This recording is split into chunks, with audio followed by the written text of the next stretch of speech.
Welcome to the Techmeme Ride Home for Friday, May 26, 2023. I'm Brian McCullough. Today, we get our first look at how Google is integrating AI into search. You heard me warn you, but the most concrete example yet that crypto VCs might be turning their attention to AI.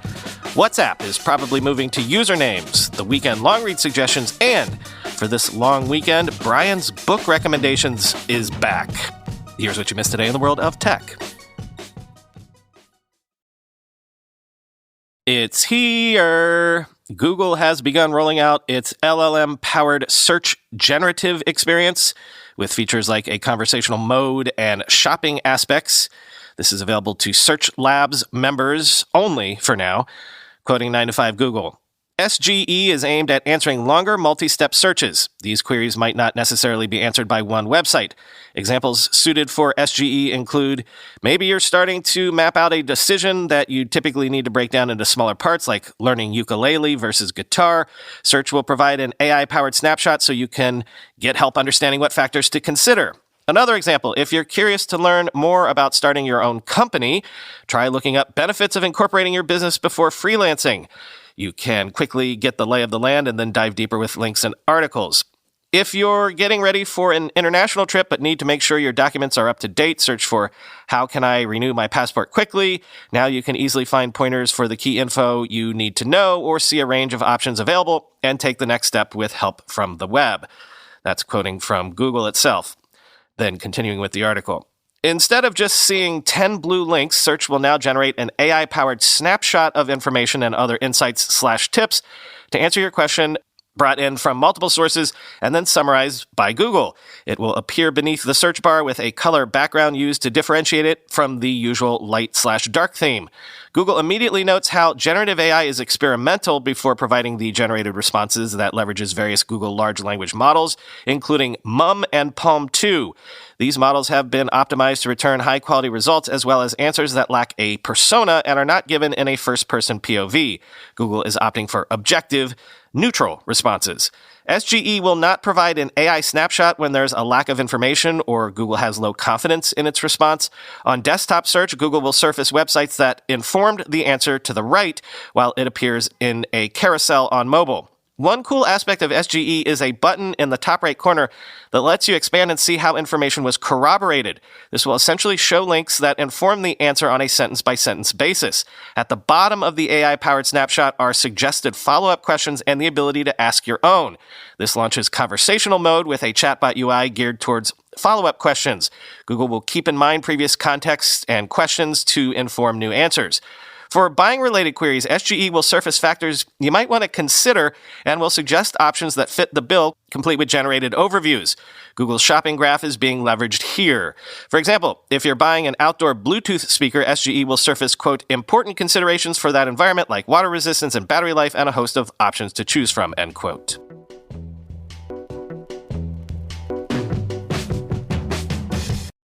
If someone, for whatever reason, is going through old episodes from the fourth quarter of last year, old episodes of this show around the end of the year, I'd love to know the date of the episode where I warned that crypto and Web3 folk, you better beware. All those VCs vociferously backing your space recently, get ready for their heads to be turned by AI. I'm pretty sure I said it at the end of a bonus episode with Chris. I'd just love to know the date I pretty much called all of this.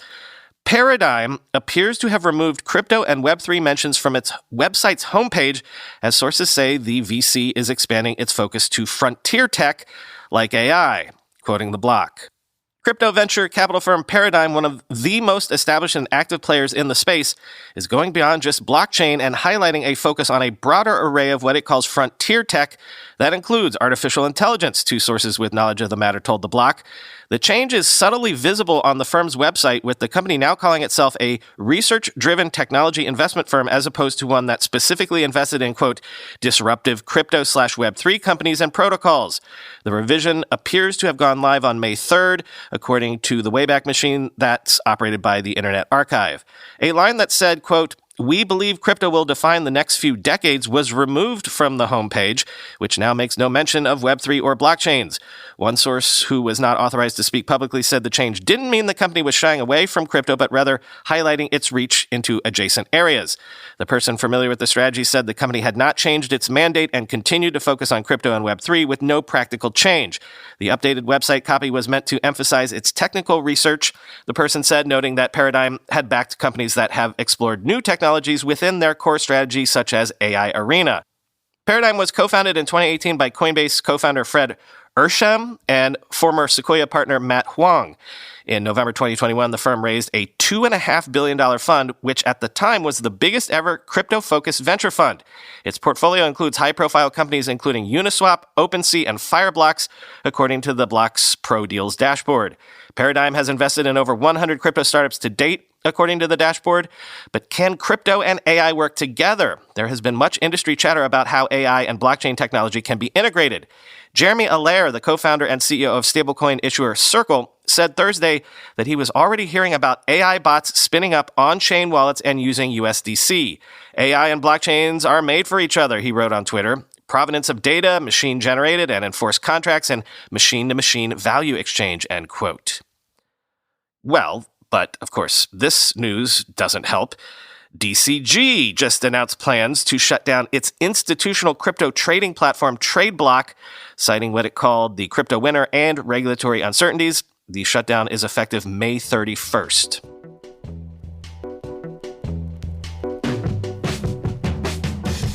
A WhatsApp beta on Android suggests that that company is working on adding usernames, which may let users chat without having to share their phone numbers. Quoting WhatsApp beta info, "With the ability to choose a username, WhatsApp users will have the opportunity to add another layer of privacy to their accounts. This means that instead of relying solely on phone numbers to identify contacts, users will be able to opt for a unique and memorable username. By allowing users to choose usernames, WhatsApp may offer users the ability to reach other people by entering a username within the app without knowing their phone numbers. Since this feature is still in development, it is too early to understand how usernames work on WhatsApp. They may allow users to communicate with businesses privately, thus safeguarding their phone numbers, or perhaps their usage will be even more extensive, allowing private communication with any user. Only time will provide us with further answers, but we are confident that they will revolutionize the way we communicate on WhatsApp in the future. Currently, we can only confirm that conversations initiated through usernames will still be protected by end-to-end encryption," end quote.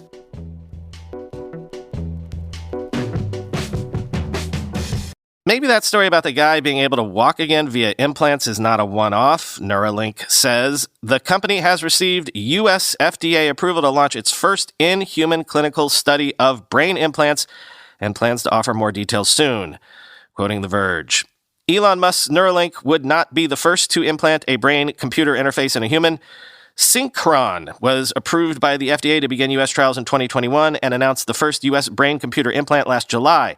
This January, it published the results of an earlier study of 4 human patients in Australia. If you're thinking that you yourself would like to be part of the Neuralink trial, there's nothing for you to do now. Neuralink says that recruitment isn't open yet and that it will announce more information soon," end quote.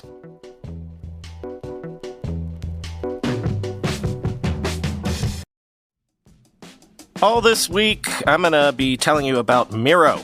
At first glance, Miro might seem like just another simple digital whiteboard, but Miro's capabilities run far beyond that. It's a visual collaboration tool where the whole team can build on each other's ideas and create something innovative together from anywhere.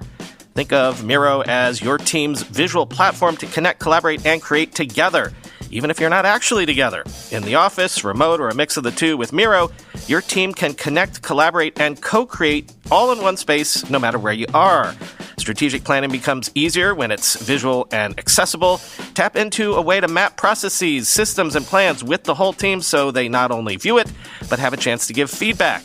And with over 100 integrations, it works where you already work, whether you want to edit your Google Docs, resolve Jira issues, or collaborate over Zoom.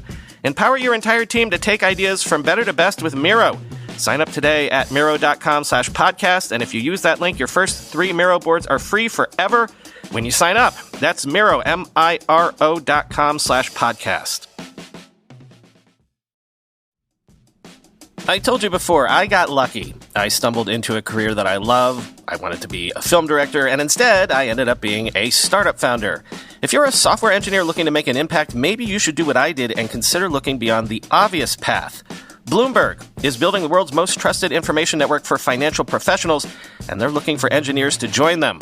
I've never worked at Bloomberg, but there's no business or financial news source that I trust more, especially for this show. Also, think about it. At its core, Bloomberg is one of the world's preeminent data and technology companies. At Bloomberg, you'll devise solutions and systems that solve complex real-world problems for customers across the global capital markets. You'll be part of a team that builds and delivers tools to help the world's leading businesses and finance decision-makers surface relevant information in an ever-expanding ocean of data and quickly act on it. The majority of Bloomberg software is built in C++, JavaScript, TypeScript, and Python, and Bloomberg engineers are active members of the open source community, both contributing to and leveraging open source software in their products. Working at Bloomberg means operating at insane scale. The company's real-time market data feeds ingest and process more than 300 billion, yes with a B, market data messages daily. Learn more about the opportunities that await you by visiting Bloomberg.com/careers. That's Bloomberg.com/careers. Time for the weekend long read suggestions. I keep seeing stories like this, so think of this as a placeholder.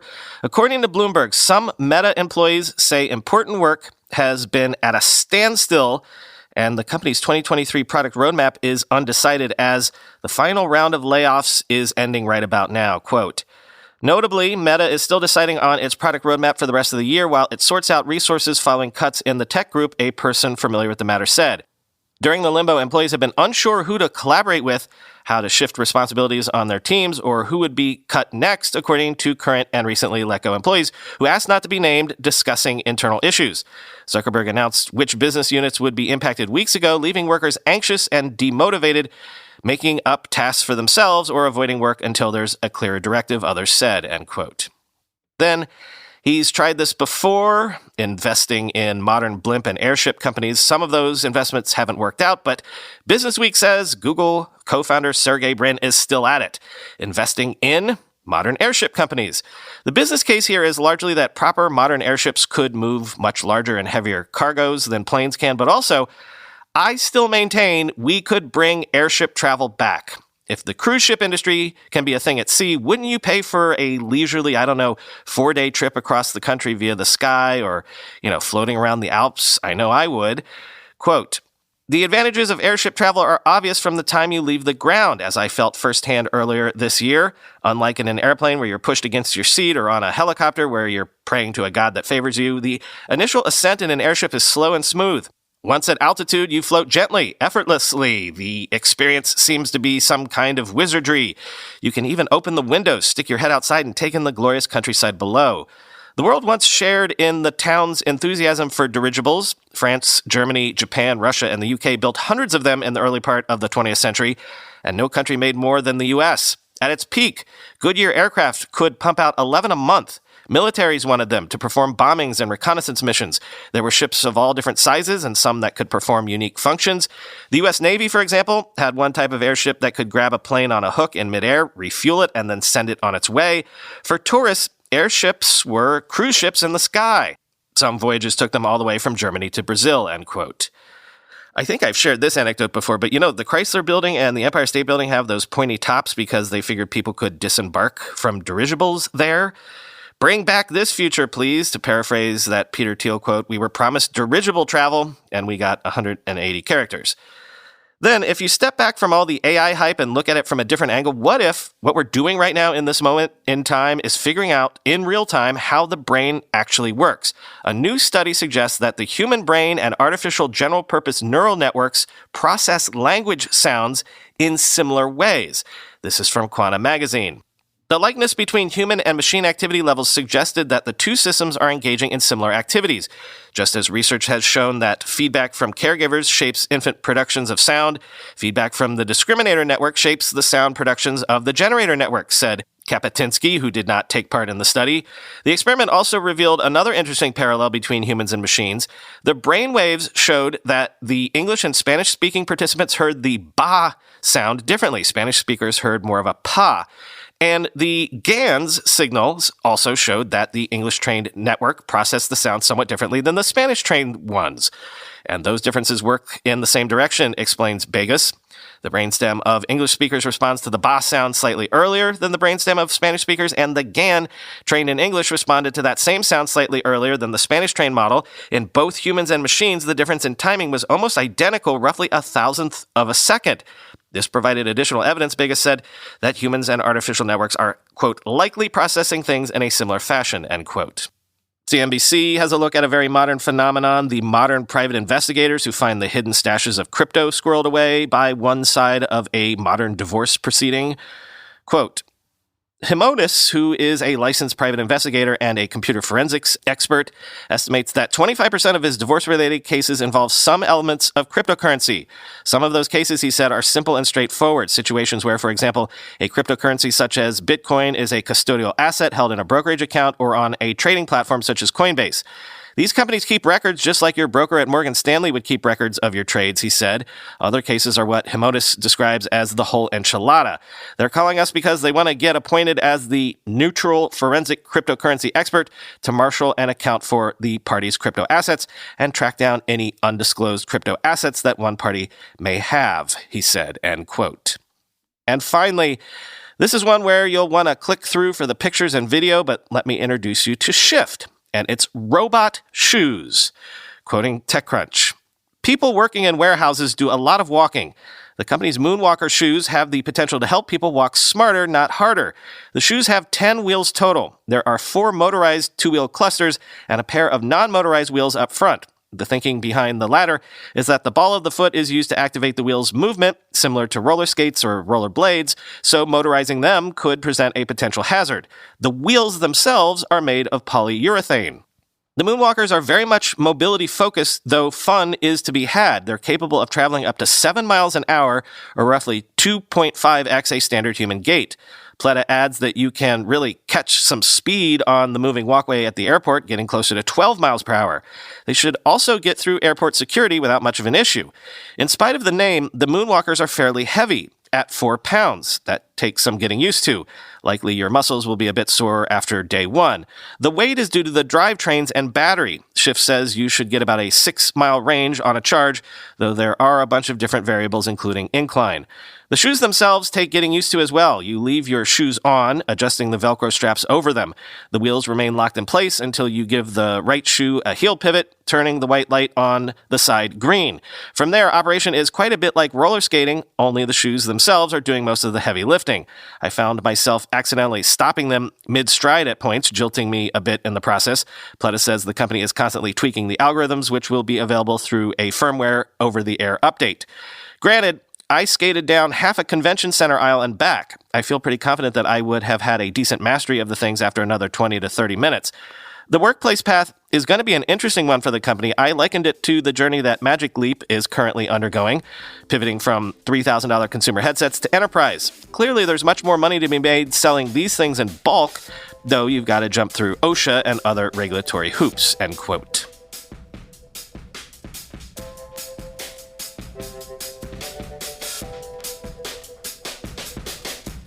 Okay, lots of big announcements, followed by something I haven't done in a while, book recommendations.